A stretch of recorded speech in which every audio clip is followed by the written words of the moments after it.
Qui est normal. On a posé le diagnostic, évidemment, d'une myopathie. Mais la biopsie musculaire qui a été faite systématiquement pour avoir la certitude diagnostique est revenue normale.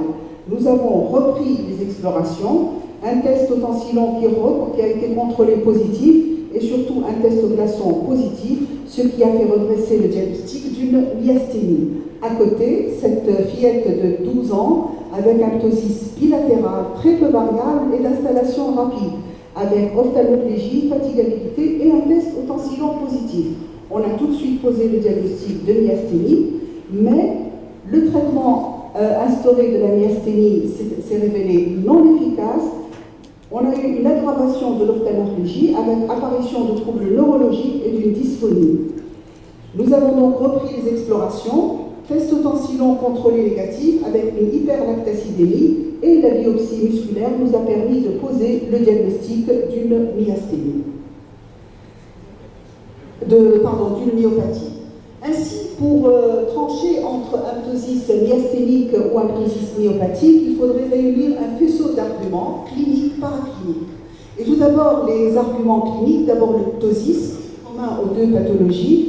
Dans la myasthénie, il est unilatéral avec possibilité de bilatéralisation, bien sûr, mais surtout, il est fluctuant et variable avec l'effort, le froid et le repos.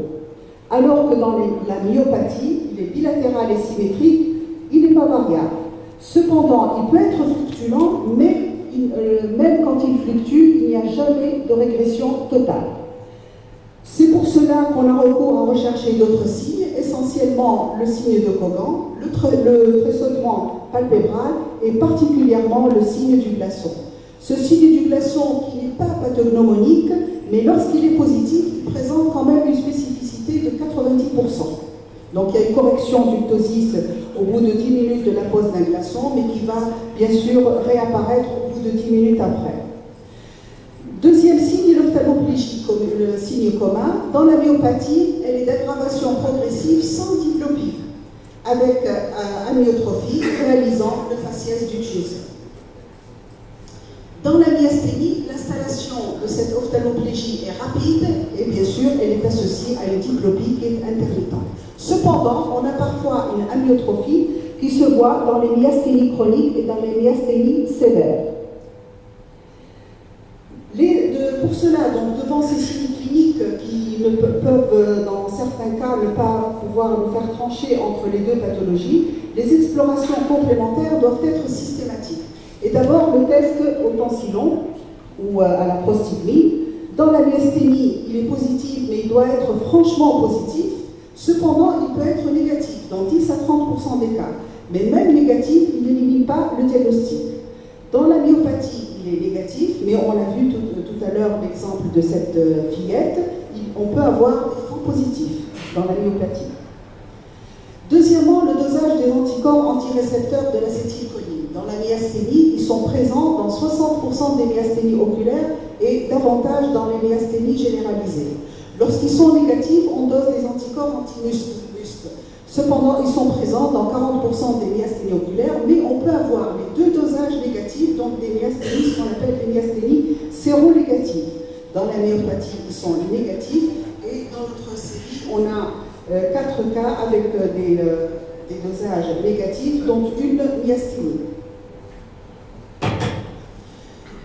L'électromyographie est un examen décisif. Pour la myasthénie, on doit rechercher le bloc neuromusculaire. Cette électromyographie se fait soit en stimulation répétitive, qui donne dans la moitié des cas, elle est positive dans la moitié des cas des myasthénies oculaires, soit surtout sur fibre unique, qui est positive dans 92% des cas, mais dont la spécificité n'est pas parfaite.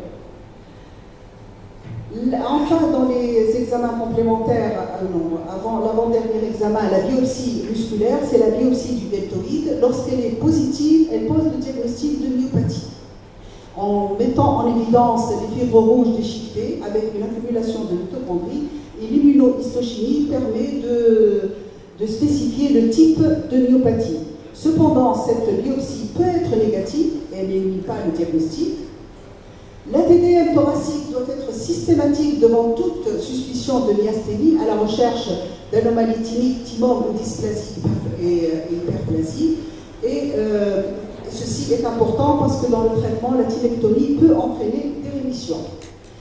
À l'issue de toutes ces explorations, le diagnostic entre ptosis myasthénique et ptosis myopathique peut demeurer incertain. Donc on va avoir recours à d'autres éléments. Et d'abord le terrain. Dans la myasthénie, il s'agit le plus souvent, lorsqu'il s'agit de femmes, elles sont plutôt jeunes. Et elles sont souvent associées à d'autres maladies auto-immunes, notamment la maladie de Basedow et la maladie de Bougreau-Sjogren. Dans la myopathie, c'est surtout l'hérédité et il s'agit souvent de sujets plus âgés. Nous avons là dans notre série, 3 familles, les 2 sœurs dans la première famille, dans la seconde, 3 sœurs et un frère, et dans la dernière, un frère et sœur. Les autres éléments, ce sont les atteintes systémiques, très variables, mais elles peuvent être semblables dans les 2 pathologies. C'est parfois le test thérapeutique qui peut trancher entre les 2 pathologies, mais dans 20% des myasthénies séronégatives, donc séronégatives, muscles et anticorps anti-acétylcholine, récepteurs d'acétylcholine, elles sont séronégatives, chroniques, sévères, avec amyotrophie, elles ne répondent pas à tous ces traitements, même à la thymectomie. Donc, des explorations plus poussées peuvent aussi aider au diagnostic, la biologie moléculaire et des anticorps expérimentaux.